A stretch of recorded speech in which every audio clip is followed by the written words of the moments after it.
자, 안녕하세요. 이번 시간에도 이제 전 시간에 이어서 문제를 계속 풀어보도록 할게요. 개념체계에 관련된 문제가 한 10문제 정도 이제 남아있는데, 한번 보도록 할게요.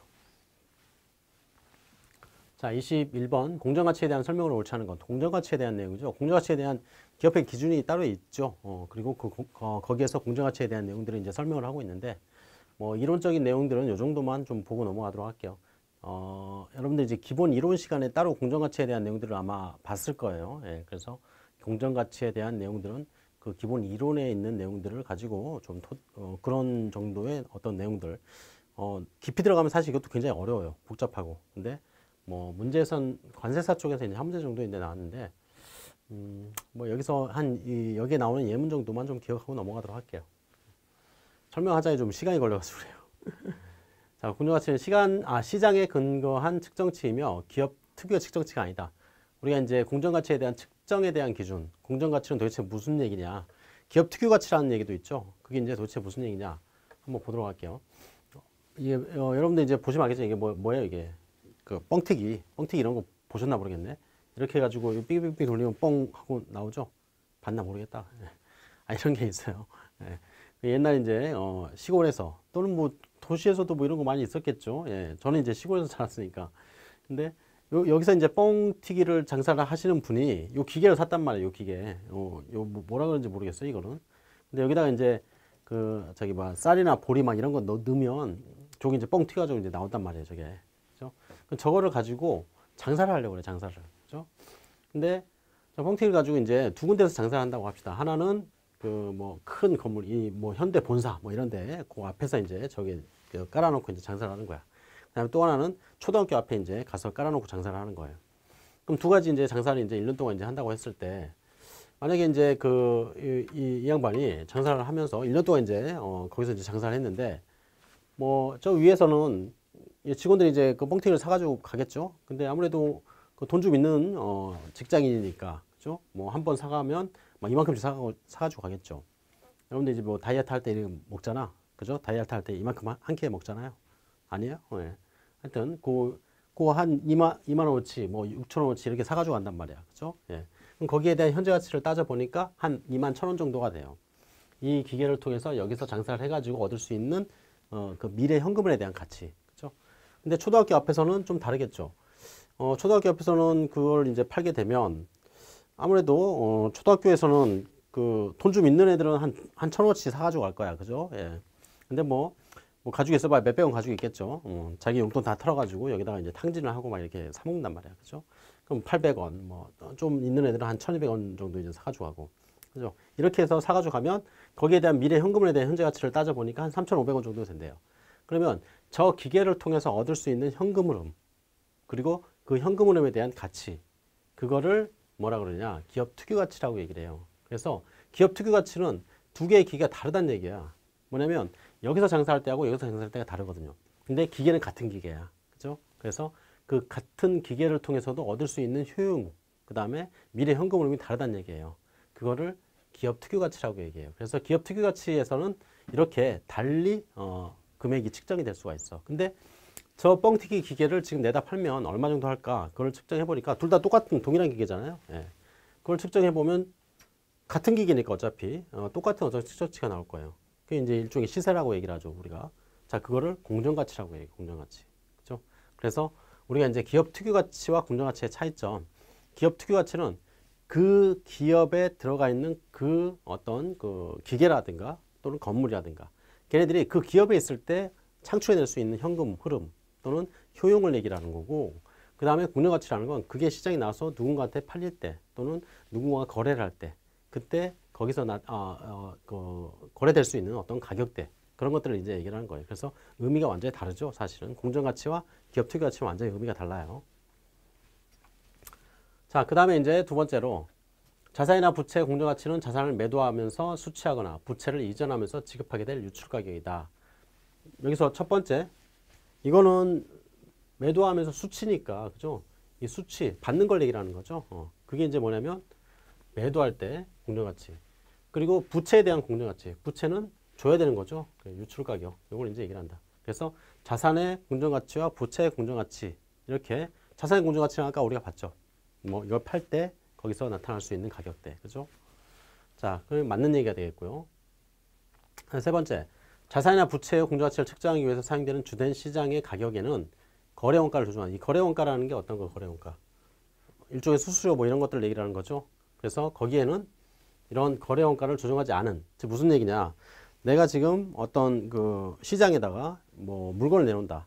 근데 물건을 내놓을 때 그 물건이 팔릴 때 팔리는 과정에서 내가 수수료를 지급하거나 또는 그 상대방한테 이제 좀 배송을 해야 되는데 그 배송에 대한 운송비 뭐 이런 것들이 있겠죠. 그래서 지금 현재 요 물건을 내놓는데 요 물건의 가격이 5,000원 한대요, 밖에서.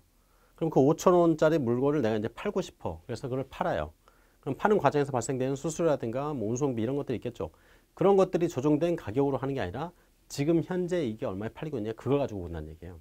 그러니까 이게 지금 현재 55,000원에 팔리고 있대요. 그래서 그게 어떤 시세를 형성하고 있대. 그럼 그게 공정가치인 거야. 그럼 여기에다가 내가 만약에 뭐 이거 팔기 위해서 들어가는 어떤 그 수수료라든가 또는 운송비 이런 것들을 빼고 나면 그건 순 공정가치가 되겠죠. 거래 원가라든가 또는 어떤 것 기타 비용들을 빼고 나면. 그렇죠? 그래서 공정가치라는 건 그걸 빼지 않은 금액을 얘기한다 이런 얘기예요. 그렇죠? 그 다음에 네 번째, 동일한 자산이나 부채 가격이 관측 가능하지 않을 경우에 관측된 관측 가능한 투입 변수의 사용을 최대화하고 그 다음에 관측되지 않은 투입 변수의 사용을 최소화한다. 뭔 얘기냐? 관측된다, 관측되지 않는다. 그거는 우리가 쉽게 알아볼 수 있느냐 없느냐 거기에 대한 구분이죠. 그 예를 보면 자, 아파트가 이렇게 있어요. 빌라라고 합시다. 빌라. 빌라가 이렇게 있어. 아파트 같은 경우는 시세를 좀 찾기가 쉽거든요. 뭐 빌라가 있는데 이 빌라가 이제 3층짜리 빌라래요. 그래서 뭐 101호, 102호, 그다음 201호, 202호, 301호 뭐 이렇게 있는데 여기서 이제 그 중에 하나의 호에 대한 가격을 측정을 하고 싶어. 그래서 202호 저기는 이제 평가를 하고 싶어요. 평가를 한다는 얘기는 뭔가 뭐 팔거나 또는 뭐 누구한테 주거나 뭐 이런 어떤 그 거래가 있다는 얘기죠. 그래서 평가를 하고 싶은데 이 시세를 어떻게 판단을 할까 이렇게 봤더니 301호가 얼마 전에 팔렸어요. 그래서 얼마에 팔렸나 봤더니 10,000원 정도에 팔렸어요. 그러면 적어도 이 같은 동에 있는 그 건물이니까 그죠? 예. 뭐 방향도 똑같잖아요. 뭐 동양, 남양 뭐 거기에 따라 좀 가격도 있을 테니까 그죠? 그러면 이게 뭐냐면 관측 가능한 변수가 되는 거야. 그렇지만 딱 2층은 아니죠, 사실은. 그죠? 그래서 저 202호도 마찬가지 10,000원에 거래된다 이런 보장은 없어요, 사실은. 뭐 여기가 이제 조망이 더 좋을 수도 있는 거고. 그죠? 자, 그래서 이렇게 관측 가능한 변수가 하나 있어. 그죠? 그다음에 이 동이 어떤 그 일이 있었냐. 여기 이제 재개발이 예정이 됐네. 재개발이라는 건 10년이 걸릴 수도 있고 20년이 걸릴 수도 있고 안 될 수도 있어요. 그러니까 재개발이 예정이 된다는 건 그 재개발이 되면 어쨌든 간에 뻥튀기가 좀 될 수 있거든요. 뻥튀기라는 건 가격대가 올라간다는 얘기죠. 개발이 되면 거기에서 내가 어떤 그 조합원으로 이제 참여를 하게 되면 재개발된 후에 그 가치만큼 내가 자산 가치가 증가를 할 수가 있어요. 재개발하면 뭐 아파트도 들어서고 그죠?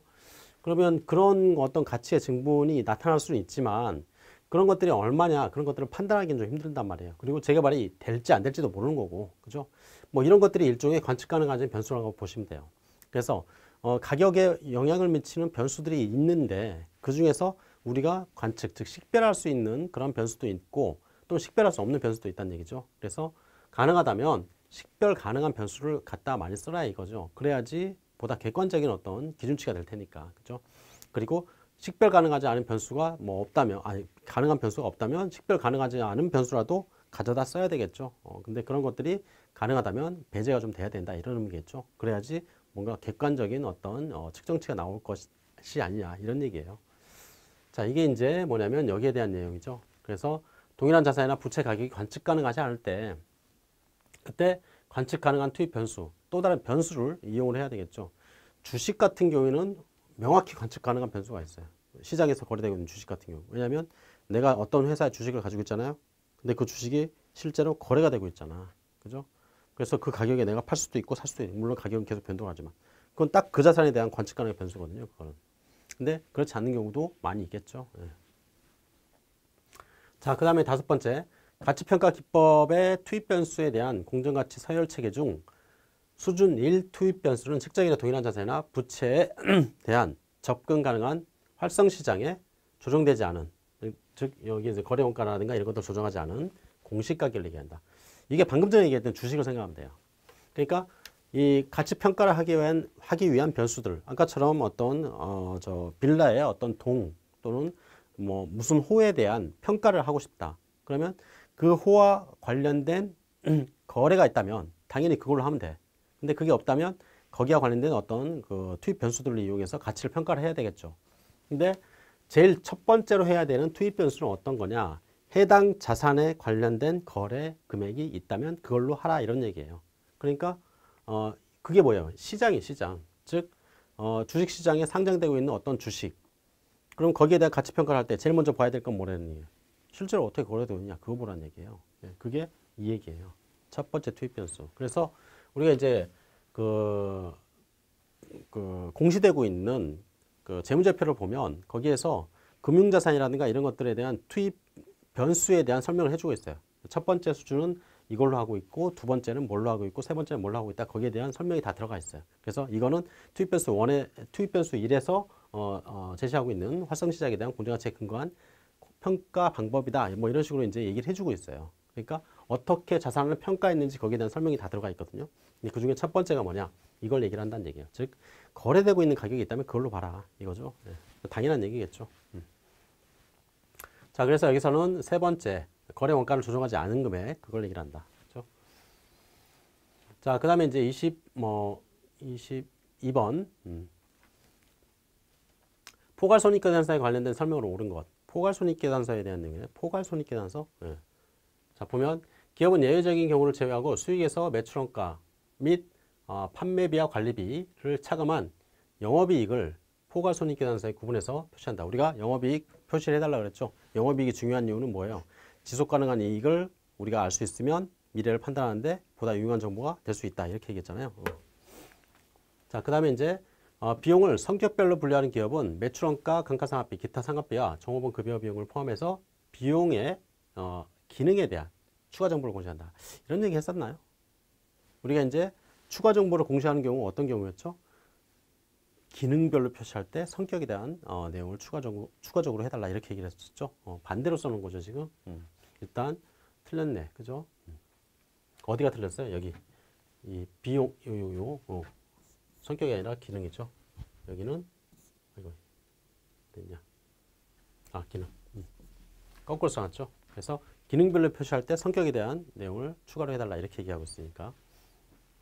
그 다음에 재분류조정은 단기나 과거 기간에 기타 포괄손익으로 인식되었다가 단계 자본잉여금으로 재분류된 금액을 얘기한다. 자본잉여금으로 재분류되나요? 재분류조정이? 아니죠. 이익잉여금으로 가잖아요. 얘는. 자본잉여금은 주주와의 거래를 통해서 발생된 거예요. 근데 재분류조정은 뭐냐면 내가 가지고 있는 땅, 뭐 건물 이런 것들이 뭐냐면 평가가 돼가지고 그만큼 평가 이익이 발생했단 말이에요. 근데 그걸 나중에 팔면 그만큼 내가 돈을 받겠죠.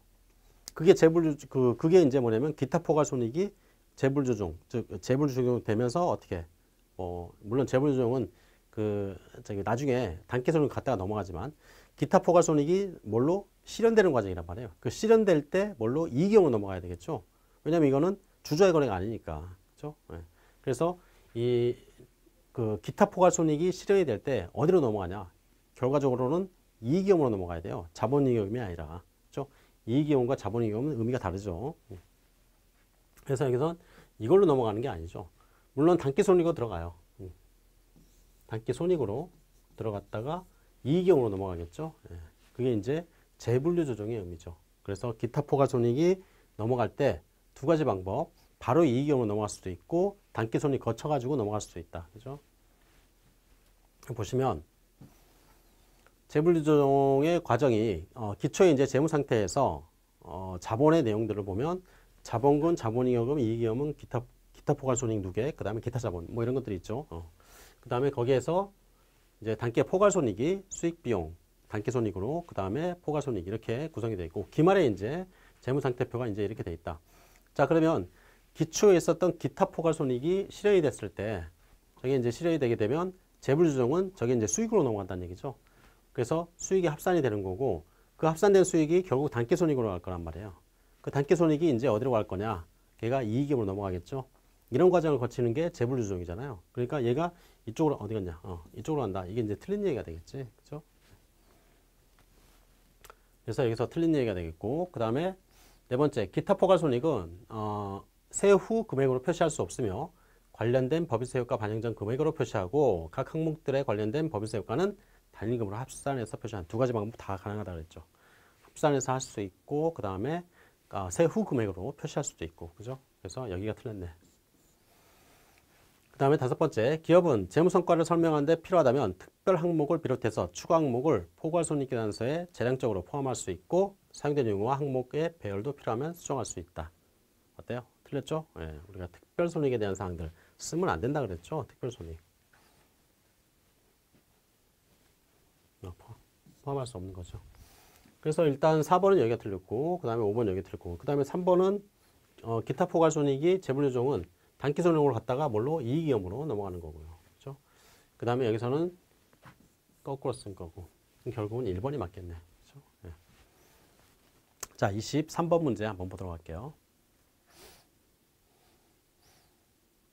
자, 23번. 재무보고를 위한 개념체계상 재무제표 구성 요소 및 인식에 대한 설명으로 옳지 않은 것. 재무제표 구성 요소에 대한 내용이네요. 첫 번째, 자산은 과거 사건의 결과로 기업이 통제하고 있고 미래 경제적 효익이 기업에 유입될 것으로 기대되는 자원이다. 자산의 정의네. 그죠? 과거, 그 다음에 현재, 미래. 그 다음에 부채는 현재 의무의 이행에 따라서 경제적 효익을 갖는 자원의 유출 가능성이 높고 결제될 금액에 대해서 신뢰성 있게 측정할 수 있을 때 재무상태표에 인식이 된다. 부채 마찬가지.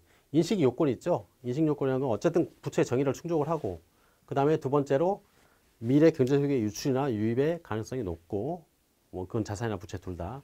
그 다음에 세 번째는 인식할 수 있어야 돼. 즉 측정할 수 있어야 돼. 측정. 그죠?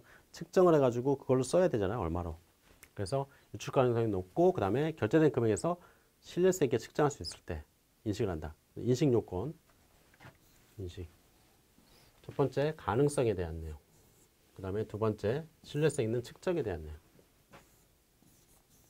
인식 요건이죠. 네. 그 다음에 세 번째, 비용은 자산의 감소나 부채의 증가와 관련해서 경제적 효익이 감소하고 이를 신뢰성 있게 측정할 수 있을 때 포괄손익 계산서에 인식한다. 비용도 마찬가지. 비용의 정의는 어떻게 하죠? 자산의 감소 또는 부채의 증가를 통해서 순자산, 즉 자본이 감소하는 걸 얘기를 하죠. 그리고 거기에 대해서 측정할 수 있으면 인식을 할 수 있다. 맞겠네요. 그 다음에 네 번째, 수익은 자산의 증가나 부채 감소와 관련해서 미래 경제적 효익이 증가하고 이를 신뢰성 있게 측정할 수 있을 때 포괄손익계산서에 인식한다. 똑같은 의미네. 근데 첫 번째는 비용의 정의였죠. 자산의 감소나 부채의 증가. 수익은 자산의 증가나 부채의 감소. 이게 수익의 정의죠. 그 다음에 자본은 소유주 지분의 공정가치로 측정해서 재무상태표에 인식한다. 소유주 지분의 공정가치. 소유주 지분은 뭐 주식이라고 생각하면 되겠네. 그렇죠? 우리가 어떤 회사의 주식을 들고 있다. 그러면 그 주식에 대한 가치가 있겠죠. 시장에서 거래되고 만약 상장회사라고 합시다. 그러면 그 시장에서 거래되고 있는 주식에 대한 가치가 자산에서 부채를 뺀 나머지하고 똑같느냐. 그렇지는 않겠죠. 우리가 이제 재무상태표에 나오는 자본은 뭐예요?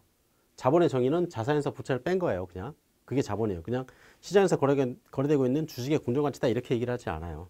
그러니까 우리가 장부상에 보고 있는 자본, 즉 자산에서 부채를 뺀 건 말 그대로 자산가액 쭉 계산을 하고 그 다음에 부채가액 쭉 계산을 하고 보니까 그 나머지 차익이 요만큼이다 이렇게 얘기를 하는 거야. 근데 그 자본은 어쨌든 주주 몫이잖아요. 그러면 그 주주가 가져가는 몫이 시장에서 거래되고 있는 그 가격, 즉 내가 가지고 있는 주식에 대한 가격 있잖아요. 그럼 그거하고 똑같느냐? 장부상에 나온 거하고 같을 수가 없겠지. 왜 그게 같을 수밖에 같을 수 없는 이유가 뭐가 있을까요? 시장에서 거래되고 있는 주식이잖아요. 시장에서 거래되고 있는 주식은 그 기업이 지금 가지고 있는 어떤 실물이라든가 또는 수익 이런 것들에 대한 합산이 아니라 시장에서 거래되고 있는 그 주식은 미래에 대한 예상도 거기에 포함이 되어 있어요. 사실은.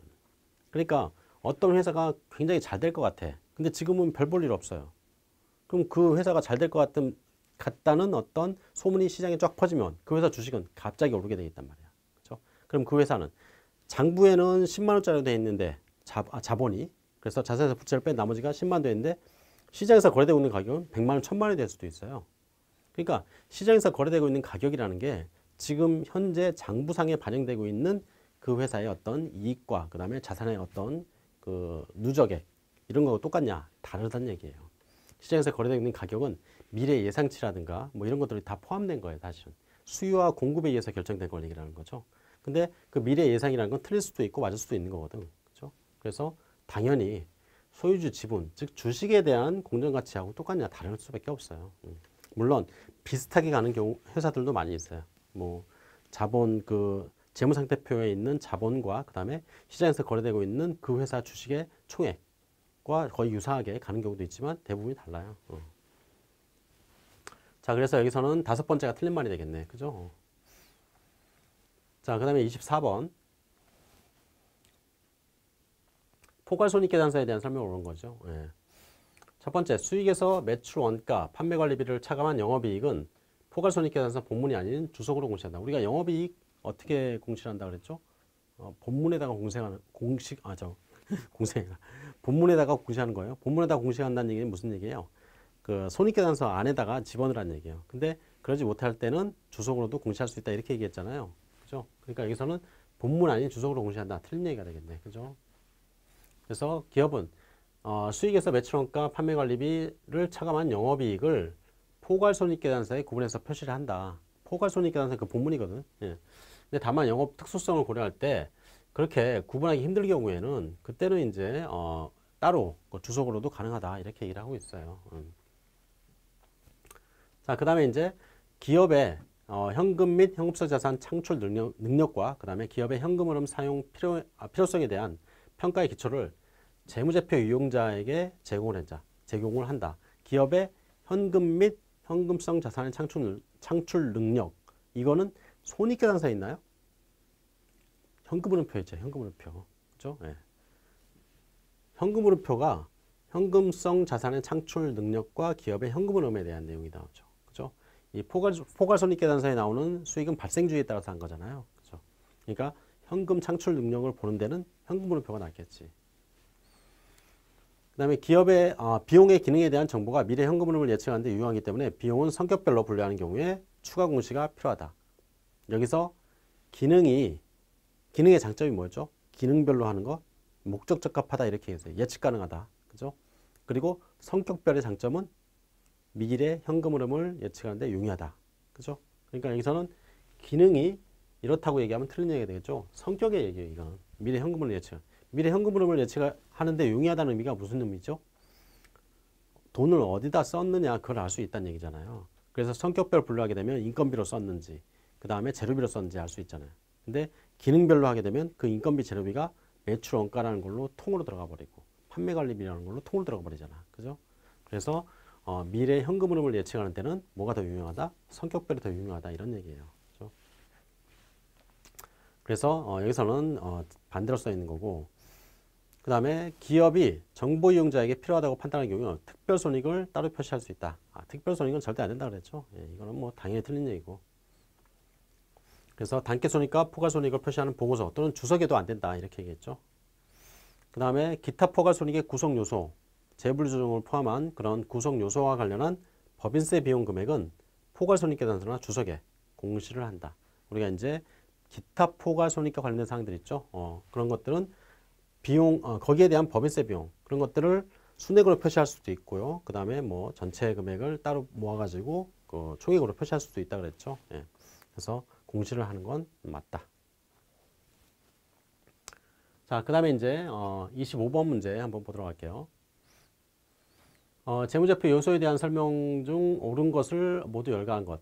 그러면 옳은 걸 모두 찾으라는 얘기네.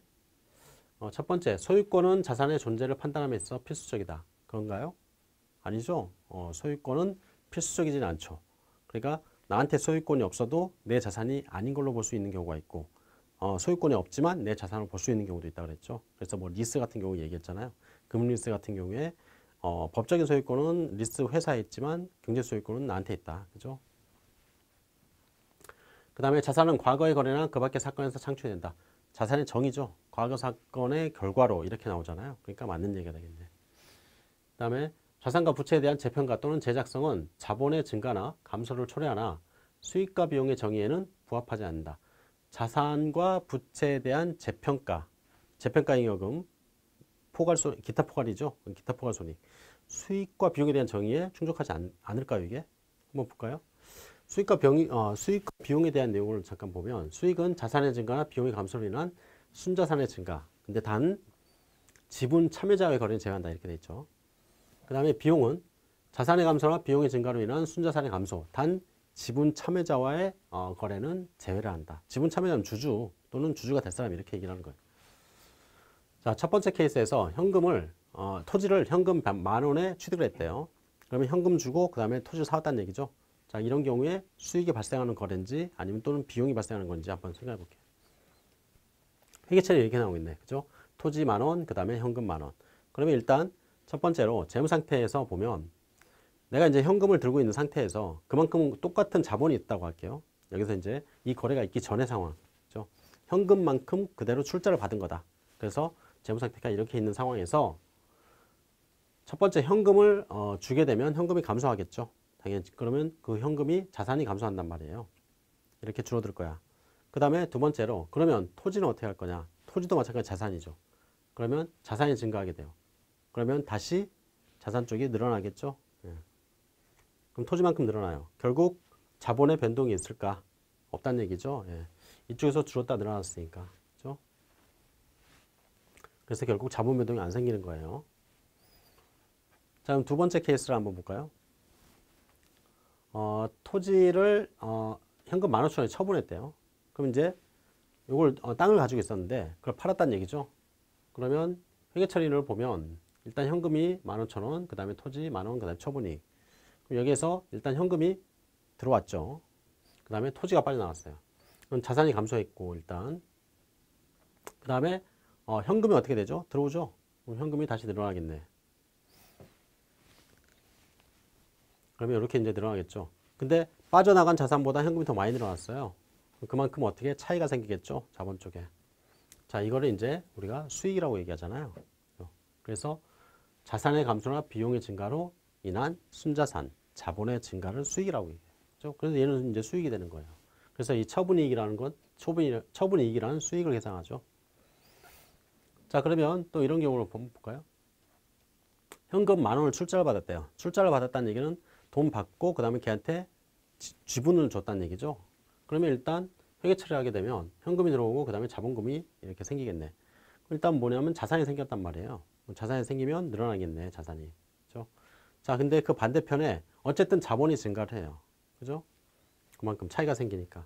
근데 여기에서 자산의 증가 감소로 인한 변동으로 인해서 자본이 증가하거나 감소하면 그걸 이제 수익이라고 얘기하는데 그럼 여기서는 수익의 정의가 맞아요. 근데 옆에 뭐라고 써있냐? 단 지분 참여자와의 거래는 제외한다 이렇게 써있죠. 그래서 이 이유 때문에 즉 지분 참여자와 거래는 제외한다 이 이유 때문에 얘는 수익을 보지 않는다는 얘기예요. 그렇죠? 그래서 수익의 정의에 부합하는 거 이게. 그래서 얘는 이제 수익의 정의에 부합하지 않죠. 왜냐하면 얘 때문에 지분 참여자와의 거래는 제외한다 이렇게 얘기했으니까. 그렇죠? 그래서 저거는 자본은 증가하지만 수익은 아닌 거야. 아시겠죠? 뭐 이거는 당연히 공부를 하면서 당연하게 알고 지나왔던 거예요. 사실은 지나왔던 건데 그게 왜 그런지를 다시 한번 우리가 복기를 해보는 거예요. 자, 그러면 네 번째 경우를 한번 볼까요? 재평가를 했어요. 그래서 토지를 장부에는 10,000원이 기록되어 있는데 그걸 재평가해가지고 얼마가 됐냐? 15,000원이 됐대요. 자, 이런 상황을 봤을 때 일단 토지가 늘어나겠고 그 다음에 재평가 잉여금이라는 게 늘어나겠죠. 자, 토지가 늘어났으니까 어떻게 되냐? 자산이 증가를 할 거야. 그죠? 자산 증가하게 되면 차변 쪽에 자산이 이제 늘어나겠죠. 자, 그리고 재평가 잉여금은 뭐죠? 기타 포괄손익이에요. 저거는 어쨌든 간에 자산과 부채를 가지고 또는 자산을 가지고 보니까 자산은 증가를 했어. 그럼 그 반대편에 어떻게? 자본이 증가하겠죠, 당연히. 그죠? 요만큼이 자본이 증가한단 말이에요, 어쨌든. 자산이 빠져나가거나 그러지 않았으니까. 자, 그러면 이렇게 자본이 증가하면 결국은 어떻게 돼요? 그럼 이게 수익인지 아닌지를 판단해 보려면 지분 참여자와의 거래인지 아닌지 판단해 보면 되겠네. 근데 토지가 평가 이익이 발생한 건 누구와 거래한 건 아니죠, 사실은. 그리고 그 상대방이 주주도 아니야, 이거는. 그러니까 이거는 수익과 비용의 정의에 충족을 해요. 얘는 수익 맞아, 사실은. 그렇죠? 그래서 수익의 정의는 충족을 해요. 어쨌든 자산이 증가하면서 자본이 증가했으니까. 그렇죠? 그렇지만 기업회 기준에서 이렇게 이제 얘기를 하고 있죠. 기타 포괄손익은 수익과 비용의 정의는 충족을 하는데 그렇지만 뭐냐 단기손익에는 포함하지 않는 항목이다 이렇게 얘기하고 있어요. 그러니까 얘도 수익과 비용은 맞아요. 근데 수익과 비용 안에는 단기손익에 포함되는 항목도 있고 단기손익에 포함되지 않고 포괄손익에 포함되는 항목이 있죠. 이거는 포괄손익에 포함되는 항목이잖아. 그렇죠? 그래서 그 재평가로 인한 어떤 증가, 기타 포괄손익은 수익과 비용의 정의에 충족을 해요. 예. 그래서 여기서는 부합하지 않는다가 틀린 말이 되겠네. 그죠? 그 다음에 경제적 효익이 여러 회계기간에 걸쳐서 발생할 것으로 기대되고 수익과의 관련성이 단지 포괄적 또는 간접적으로만 결정될 수 있는 경우에 비용은 체계적이고 합리적인 배분 절차를 기준으로 한다. 이거 우리가 감가상각할 때 봤었죠. 감가상각비에 대한 설명할 때 우리가 비용에 대한 설명 앞전에 문제에서 그 재고를 사다가 그 재고를 만약에 10,000원짜리 사다가 그걸 15,000원에 팔면 그 재고에 대한 10,000원의 원가는 팔릴 때 전체가 다 비용이 돼요. 그러니까 수익 비용 대응을 시키면서 바로 비용이 되는데 공장에서 물건을 만들어 가지고 그걸 팔게 되면 공장에 대한 구입 비용 이거는 이제 어떻게 수익을 창출하느냐 물건을 만들어서 팔면서 수익을 창출하잖아요. 그게 이제 뭐냐면 포괄적 또는 간접적으로만 결정이 될 수 있다 이런 얘기. 그 자산으로부터 얻을 수 있는 효익이 그렇죠. 그렇게 되면 그 자산에 대한 어떤 비용은 어떻게 만들 거냐 이렇게 체계적인 배분 절차에 따라서 만들어라 이런 얘기겠죠. 그게 이제 이 얘기죠. 그래서 감가상각을 얘기할 때 이 얘기를 했었어요. 그렇죠? 자 여기에서 보면 옳은 것을 모두 골라봐라 이렇게 얘기했죠. 이거는 일단 옳네요. 예. 이것도 맞고 그죠? 근데 여기서는 필수적이다 이거 틀렸고요. 그 다음에 두 번째 부합하지 않는다 이 얘기가 틀렸죠. 부합한다 일단. 그렇지만 단기손익엔 들어가지 않는다 이런 얘기죠. 여기서는 나하고 라가 맞는 얘기가 되겠네. 됐죠? 자, 그 다음에 26번 한번 보도록 할게요. 자, 재무제표의 측정과 자본 유지의 개념에 대한 설명으로 옳지 않은 것. 부채의 현행원가는 현재 시점에서 그 의무를 이행하는 데 필요한 현금이나 현금성 자산의 할인한 금액으로 평가한다. 우리가 이제 현행원가, 그 다음에 유출가치, 역사정원가 이렇게 얘기를 할 때 걔네들은 다 할인하지 아니한 금액으로 한다 이렇게 얘기했죠. 이거 주의해서 보라 그랬죠. 일단 이거 틀린 거고요. 할인 개념이 들어가는 건 현재 가치만 들어갔잖아요. 네. 그래서 첫 번째 일단 틀렸네요 이게. 그죠? 그래서 여기서는 할인하지 아니한 금액으로 한다. 그 다음에 두 번째 이행가치는 부채 이행가치는 정산세 영업 과정에서 부채를 상환하기 위해서 지급될 것으로 예상되는 현금이나 현금성 자산에 할인하지 아니한 금액으로 평가한다. 이거 맞는 얘기가 되겠네요. 그렇죠? 그 다음에 실물자본 유지 개념을 사용하기 위해서는 자산과 부채를 현행 원가 기준에 따라서 측정한다. 우리가 자본 유지 개념에서 두 가지 재무자본 유지 개념과 그 다음에 실물자본 유지 개념 두 가지가 있었죠. 거기에서 실물자본 유지 개념 같은 경우에는 뭘로 현행원가를 측정을 한다. 근데 재무자본 유지 개념 같은 경우에는 굳이 어떤 걸로 측정해야 되는 어떤 단서가 없었죠. 그건 어떤 걸로 해도 된다 이렇게 얘기했어요. 그 다음에 재무자본 유지 개념과 실물자본 유지 개념의 주된 차이는 기업의 자산과 부채에 대한 가격 변동 영향의 처리 방법에 있다. 거기에 대한 처리 방법을 어떻게 처리하냐. 자본 유지 조정으로 처리하는 경우도 있고 그 다음에 이익으로 보는 경우도 있죠. 가격 변동이 발생했을 때 이제 또 같이 그건 뒤에서 또 보게 될 거예요. 그 다음에 이제 재무자본 유지 개념이 불변 구매력 단위로 정의가 된다면 일반 물가 수준에 따른 가격 상승을 초과하는 자산 가격의 증가 부분만이 이익으로 간주가 되고 그 외의 가격 증가 부분은 자본의 일부인 자본 유지 조정으로 처리가 된다. 이게 불변 구매력 단위로 본다면 뭘로 보는 거예요? 화폐 구매력을 가지고 판단한다는 거죠. 그래서 기초의 구매력과 기말의 구매력을 그대로 유지한 상태에서 그거보다 더 증가하면 그걸 이익으로 보겠다. 이렇게 얘기를 했잖아요. 예. 그러니까 여기서도 맞는 얘기가 되겠네. 그러면 결국 틀린 것은 1번이 되겠네요. 예. 자, 27번 문제를 한번 보도록 할게요. 실물자본 유지 개념에서 한국의 그 단기 순손익을 계산하면 어떻게 될까? 여기서는 이제 계산형의 이제 문제가 되는데 보면 실물자본 유지 관점에서예요. 실물자본 유지. 자, 볼게요. 자료는 일단 기초에 현금 1,000원으로 영업을 시작했어요. 그 다음에 상품 A를 5개를 구입했어요. 200원짜리를. 그리고 그거를 팔았어요. 얼마에? 400원에. 그 다음에 단기의 물가 상승률은 10%래요. 그러면 기초에 1이었다면 기말에는 1.1이 된다는 얘기죠. 예. 그 다음에 기말 상품의 구입가격은 300원으로 인상이 됐대요. 이거하고 이 구입가격의 인상분 있죠. 요거 300원하고 처음에 이제 요 200원. 200원짜리 이제 기말에 300원이 됐다는 얘기죠. 이거하고 같이 보면 안 돼요. 물가가 10% 상승했으니까 200원짜리 220원 돼야지 이 얘기가 아니에요. 물가라는 건 전체적인 개념을 얘기하는 거고 이거는 그 상품 A에 대한 가격이 이렇게 됐다는 얘기예요. 그러니까 의미가 달라요, 저거는. 자, 그 다음에 이제 기말에 그거를 팔았으니까 현금을 2,000원 가지고 있는 상태다 이런 얘기죠. 자, 그럼 내용을 한번 볼게요.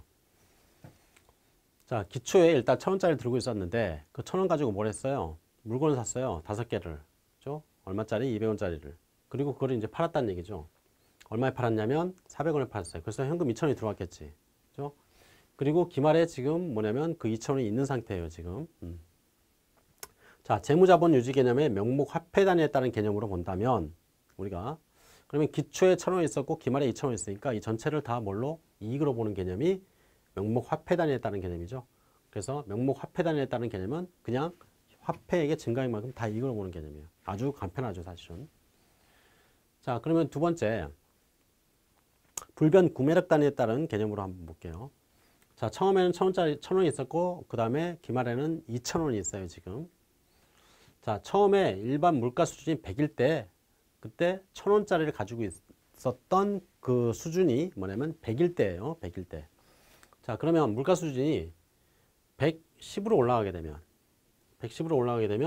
1,100원을 가지고 있어야지 동일한 구매력을 유지할 수 있다 이런 얘기죠. 물가가 바뀌었기 때문에. 그죠? 그럼 결국 기말에 그것보다 더 많이 가지고 있는 금액이 얼마냐? 900원을 가지고 있다는 얘기예요. 그래서 그거를 이익으로 보자는 얘기죠. 이게 그 불변 구매력 단위에 따른 개념이에요. 여기서 이제 물가에 대한 상황을 잠깐만 생각을 해보면 처음에 이제 햄버거, 그 다음에 자동차, 그 다음에 뭐 사과 이렇게 있다. 근데 기초에 햄버거는 1,000원에 살 수 있었고 자동차는 10,000원이래요. 그 다음에 사과는 500원 주면 살 수 있었대. 근데 그게 이제 뭐냐면 기말에 가서 이렇게 이제 바뀌었다는 얘기예요. 가격이 각각 바뀔 수 있겠죠. 그래서 햄버거를 보니까 걔는 한 20% 정도가 올랐어. 그 다음에 자동차를 보니까 한 10% 정도 올랐고요. 그 다음에 요 사과를 보니까 한 30% 정도 올랐어요. 자, 이랬을 때 이런 것들을 다 고려를 해가지고 평균적으로 봤을 때 20% 정도 올랐다. 물가가 20% 올랐다 이렇게 얘기를 하는 거예요, 이게. 그죠? 그러니까 개별 가격에 대한 변동은 다를 수가 있어요. 물가와는. 어떤 건 많이 오르고 어떤 건 적게 오르고 할 수 있잖아요. 그래서 기초의 금액으로 구매할 수 있는 수량을 생각을 해보면 즉 1,000원을 그대로 가지고 있다면 기말에 그러면 햄버거 같은 경우에는 한 개를 살 수 있는 게 아니라 0.8개를 살 수 있다 이런 얘기죠. 그 다음에 자동차 같은 경우에 0.9개를 살 수 있는 거고 만약에 기말에 10,000원을 내가 들고 있으면 그 다음에 사과 같은 경우에는 0.76개를 살 수 있다 이런 의미예요. 결국은 이 얘기는 뭐냐 구매력이 감소하는 거고 그죠? 기존의 구매력에 비해서 기말 구매력이 동일한 금액을 들고 있을 때 83.8% 3%가 된다 이런 의미예요. 그러니까 동일한 구매력을 유지하기 위해서는 그보다 돈을 더 가지고 있어야 된다는 얘기죠. 그죠? 그래서 그걸 넘어서는 부분을 이익으로 보자는 게 불변 구매력 단위에 따른 개념이에요. 아시겠죠? 자, 그러면 실물 자본 유지 개념을 볼게요. 실물 자본 유지 개념에서는 화폐액을 가지고 하는 게 아니라 실물 자체를 가지고 판단하죠. 그래서 실물 자본 유지 개념을 보면 일단 여기서는 처음에 기초에 5개가 있었다는 게 중요해. 그죠? 그래서 5개를 가지고 있었어요. 그러면 기말에도 마찬가지 5개를 이제 사야지 장사를 할 거 아니야. 기초 상태와 똑같은 상태의 실물을 가지고 있으려면 5개가 있어야 돼요. 그 5개를 사려고 봤더니 얼마냐? 1,500원이래. 그죠? 그러면 그것보다 넘어서는 부분, 즉 2,000원 내가 들고 있잖아요. 그 부분을 이익으로 보자는 개념이죠. 이게 이제 실물 자본 유지 개념이죠. 그래서 실물 자본 유지 개념에서는 첫 번째 기초에 가지고 있었던 실물 5개. 그거를 기말에도 계속 유지를 하기 위해서는 1,500원이 필요하다는 얘기예요. 그리고 그걸 넘어서는 부분인 500원이 이익이다 이런 의미죠. 이게 실물 자본 유지 개념. 이익을 어떻게 보느냐의 개념. 그게 뭐냐면 투자한 사람들에 대한 투자 회수를 어떤 식으로 내가 회수가 어떤 식으로 이루어지겠는지 그게 굉장히 중요한 개념이죠. 그래서 이익을 어떻게 보느냐 아주 중요한 개념이에요 이게. 자, 그러면 이 세 가지 개념에 따라서 보면 처음에 0이었고 그 다음에 1,000원부터 시작을 했죠. 기초에 1,000원 가지고 있었으니까. 그렇죠? 자, 이 세 가지 개념에서 보면 기말에 이제 2,000원이 되면 그 전체를 다 이끌어 보는 게 명목 화폐 단위에 따른 개념이고요. 그 다음에 불변 구매력 단위에 따른 개념은 2,000원이 있는데 그 중에서 기초의 구매력을 유지하기 위해서 1,100원을 우리가 가지고 있어야 된다 그랬죠. 그리고 그 나머지를 이익으로 보는 개념. 그 다음에 실물 자본 유지 개념에서는 기초의 실물을 계속 유지하기 위해서 얼마가 있어야 되냐? 1,500원 있어야 되는데요. 그러면 그 나머지가 이익이라고 보는 개념. 그렇죠? 그리고 기초보다 증가된 이 부분. 이게 이제 자본 유지 조정이 되는 거죠. 추가적인 투자액이라고 보시면 돼요. 기초 상태를 유지하기 위한 추가적인 투자액. 그게 자본 유지 조정이다. 이거는 이걸 보지 않는다. 이런 얘기죠. 자, 그래서 여기서는 뭐 500원이 되겠네. 했죠? 자, 이 문제는 비교적 간단해요. 실물 자본 유지 개념에 대한 내용을 보다 설명하기 쉬운 건 사실은 두 번째 문제예요. 여기 28번의 문제, 세무사가 기출 문제였는데 여기서 보면 보통주 1000주를 주당 1,500원에 발행을 하고, 발행했다는 얘기는 돈 받았다는 얘기죠. 한 주당 1,500원 받았다는 얘기예요. 저는 현금으로 받아가지고 설립을 했대요. 그 다음에 400개를 개당 3,000원에 현금으로 구입을 했어요. 그 다음에 단기에 4,500원에 모두 팔았고요. 그리고 자산 총계는 210만 원이 됐대요. 자, 그랬을 때 실물 자본 유지 개념 하에서 단기 순위가 한번 찾아봐라. 나중에는 이제 개당 4,000원짜리가 이제 됐다. 이런 얘기죠. 자, 보면 내용 자체를 가지고 판단해 보면 일단 첫 번째 150만 원을 일단 내가 돈을 끌었어요. 그래서 주식을 발행해서. 자, 그걸로 이제 뭘 샀냐면 물건을 산 거야. 얼마짜리 샀냐면 120만 원짜리 산 거예요. 그죠? 몇 개? 400개. 3,000원짜리 400개를 샀어요. 그럼 120만 원이 일단 돈이 들어갔겠지. 그 다음에 남은 돈은 30만 원 남아있어요. 지금 150만 원 가지고 시작을 했으니까. 자, 그리고 지금 현재 30만 원 계속 남아있는 상태고, 저 120개를 이제, 120개 아니구나. 400개. 400개를 팔았다는 얘기죠. 400개를 팔았는데 그 판 돈이 얼마냐면 180만 원이었다는 얘기야. 그러면 기말에 210만 원이 내 주머니에 있는 거예요, 지금. 자, 이런 상태에서 실물 자본 유지 개념으로 한번 얘기를 해보자, 이런 얘기죠. 자, 실물 자본 유지 개념에서는 실물이 중요해요. 자, 이런 실물 자본 유지 개념으로 본다면 처음에 150만 원을 가지고 우리가 가질 수 있었던 실물을 판단하는 거야. 즉 150만 원 가지고 살 수 있었던 실물. 기초에 얼마였냐면 이게 3,000원이었죠. 그러면 3,000원 가지고 몇 개까지 살 수 있었을까? 500개까지 살 수 있었을 거야. 그죠? 이게 이제 기초의 현금을 실물로 전체로 바꾼 거예요, 지금. 자, 그리고 기말에 동일한 실물을 유지하기 위해서 필요한 돈을 이제 생각해 보는 거예요. 즉 500개를 계속 가지고 있으려면. 그래서 기말에 보니까 500개를 다 들고 있으려고 봤더니 기말에 가격이 바뀌었어요. 얼마로 바뀌었냐? 4,000원으로 바뀌었대. 그러면 기초 시점과 동일한 실물을 유지하기 위해서는 얼마가 필요하냐면 200만 원이 필요해요. 근데 주머니에 지금 210만 원이 있잖아. 그만큼 이익이다, 이런 얘기. 이게 실물 자본 유지 개념이야. 아시겠죠? 그러니까 실물은 우리가 실물 자본 유지 개념에서는 실물 자체가 중요한 거지 화폐에게 의미가 없어요. 얘는. 자, 그래서 여기서는 10만 원이 이익이 되는 거야. 자, 개념을 어느 정도 잡을 수 있겠죠? 예. 자, 그 다음에 이제 29번 문제를 한번 보도록 할게요. 여기서 이제 재산법인데, 재산법은 뭐 어떻게 보면 굉장히 간단해요. 근데 자본에 대한 사항들은 어느 정도 좀 이해를 하고 있어야지 재산법이 쉽게 이제 문제가 풀릴 수가 있거든요, 사실은. 자, 29번. 서울의 기초 및 기말 재무상태표의 일부인데 단기 중에 유상증자를 했대요. 그다음에 무상증자 1,000원이 있었고 현금 배당 1,000원을 지급했다. 그리고 단기 순이익 얼마냐 물어본 거예요. 볼까요? 지금 기초 상태, 그 다음에 기말 상태 이렇게 돼 있죠. 자산과 부채가 있어요. 그럼 자산에서 부채를 빼면 자본이 되겠죠. 자, 기초에 자본이 얼마 정도 있냐. 기초 자본은 기초의 자산에서 부채를 뺀 나머지가 되겠죠. 그 다음에 그 자본이 변동하는 내용을 보니까 두 개의 거래를 통해서 변동을 해요. 손익거래와 그 다음에 자본거래를 통해서. 그러면 자본이 변동을 하죠. 손익거래에서는 단기 손익이 있고 기타 포괄 손익이 있고요. 그 다음에 자본거래에서는 증자라든가 또는 배당이라든가 또는 자기주식 거래라든가 또는 오류수정 뭐 이런 것들에 의해서 자본이 변동할 수가 있어요. 그리고 기말에 이런 것들을 변동을 반영하면 기말 자본이 되는 거죠. 여기서는 이 정도 좀 기억을 해놓으세요. 재산법에서 자주 나오는 것들이니까 얘들이. 자, 유상증자 같은 경우에 생각해볼까요? 유상증자는 돈을 받고 주식을 나눠주는 거죠. 그래서 현금이 들어오고 그 다음에 자본금이 생기는 걸 유상증자라고 얘기했잖아요. 그래서 자산이 증가하는 경우가 되는 거야. 자산이 증가하니까 자본이 증가하겠죠. 그죠? 근데 대신에 지분 참여자와의 거래이기 때문에 수익은 아닌 거죠. 바로 자본에 들어가는 거. 그럼 무상증자, 비교를 해서 무상증자 한번 생각해 볼까요? 무상증자 어떻게 되죠? 회계 처리가 이렇게 되죠. 잉여금이 없어지고 자본금이 생기는 거죠. 그럼 여기서는 자본이 감소하고 자본이 증가한단 말이야. 그러니까 자본의 변동이 생기지 않아요, 얘는. 그렇죠? 자, 그 다음에 이제 현금 배당을 한번 볼게요. 자, 현금 배당의 회계처리를 보면 현금이 나가고 잉여금을 갖다 쓰는 거죠. 그럼 여기서 자산이 감소하잖아요. 그만큼 자본이 감소하고 그러면 결국 자본이 감소하는 경우가 되는데 그럼 주식 배당하는 경우로 볼까요? 주식 배당하게 되면 어떻게 돼요? 일단 잉여금을 쓰고 자본금이 생기잖아요.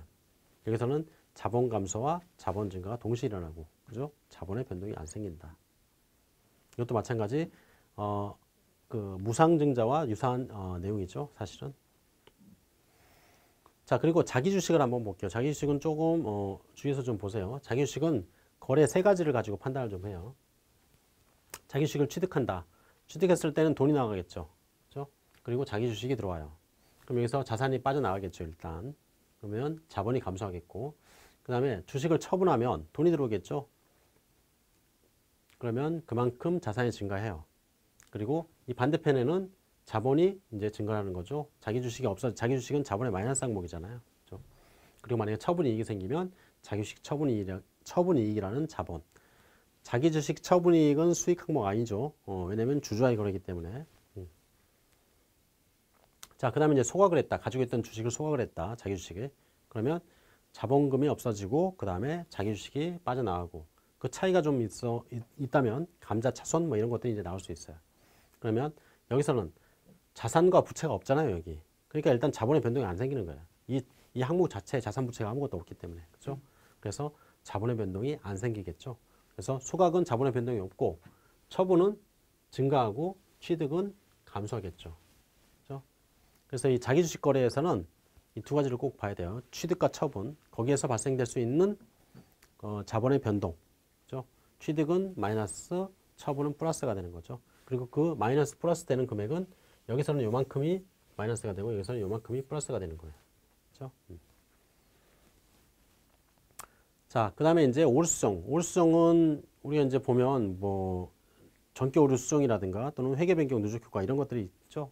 그래서 거기에 대한 회계처리를 보면 잉여금이 뭐 없어지면서 자산이 뭐 빠져나가거나 또는 잉여금이 생기면서 자산이 들어오거나 이런 과정을 거친단 말이에요. 그렇죠? 그래서 보면 자산이 감소하고 뭐 이건 이제 감소하는 경우를 얘기를 한 거고 반대 경우도 나타날 수 있겠죠. 그래서 이거를 전기오류 수정 손익 또는 회계변경 누적 효과 이런 것들이 이제 발생될 수 있는 거죠. 마찬가지. 그래서 얘도 플러스도 될 수 있고 마이너스도 될 수 있어요. 얘도. 자, 이게 이제 재산법의 내용이에요. 그러면 문제에 이제 대입을 해보면 첫 번째 기초자본은 35,000원에서 26,000원 뺀 9,000원이고요. 그 다음에 중간에 이제 거래 내용을 보니까 증자한 내용이 있어요. 2,000원만큼. 그 다음에 현금 배당은 1,000원만큼 했고요. 단기 손익이 얼마인지 모르겠다 이거죠. 그리고 기말 자본이 나왔는데 13,000원이래요. 그러면 여기에서 우리가 찾을 수 있는 건 이걸 가지고 이렇게 변동이 됐더니 이렇게 됐다 이런 얘기잖아요. 네, 결과적으로 보면. 그래서 이런 상황이니까 여기에서 이제 저 A를 구하게 되면 뭐 간단하죠 사실은. A는 3,000원이 나오겠다. 그렇죠? 자, 그러면 이제 30번 문제. 이것도 뭐 똑같은 내용이에요. 서울의 기초 기말 관련된 자료가 다음과 같다 해서 보니까 기초 기말 내용 거의 똑같아요. 예. 그 다음에 현금 지급이 됐고 주식 교부가 있었대요. 그 다음에 재평가 이익이 발생했대요. 단기 순이익이 얼마냐 이렇게 물어본 거예요. 그럼 아까 그 포맷을 그대로 들고 와서 기초에 9,000원이었고요. 기중의 거래 중에서 아까하고 조금 다른 것들이 있었죠. 기타 포괄 손익이 있었어요. 일단 그죠? 그게 있었고 그 다음에 현금 배당이 있었고 주식 배당은 고려하지 않죠. 그러니까 주식 배당 빼는 거예요. 그리고 나머지 그럼 똑같이 이제 계산하면 되겠죠. 저기서 저걸 고려했더니 얘가 된다 이런 얘기니까. 그렇죠? 그래서 A를 계산하게 되면 3,300원이 된다. 너무 간단한 문제예요. 뒤에 이제 자본 쪽에 얘기를 할 때 또 이제 나올 수 있어요. 이거는. 이 포맷을 좀 기억을 해 놓으세요. 자, 이렇게 해서 우리가 이제 개념 체계와 그 다음에 재무제표 표시에 대한 내용들을 문제를 다 풀어봤어요. 개념 체계와 재무제표 표시에 대한 내용들은 문제를 많이 익혀두고 그 다음에 그게 눈에 많이 익으면 빨리빨리 풀 수 있으니까 가능하다면 많이 문제를 풀어보고 많이 틀려봐야 돼요. 그렇죠? 그리고 문항 5개를 다 이해하고 넘어가야 된다 그랬죠. 예. 자, 이렇게 해서 개념 체계와 그 다음에 재무제표 표시에 대한 내용들 문제를 다 풀어본 걸로 하겠습니다. 자, 다음 시간에 뵙겠습니다.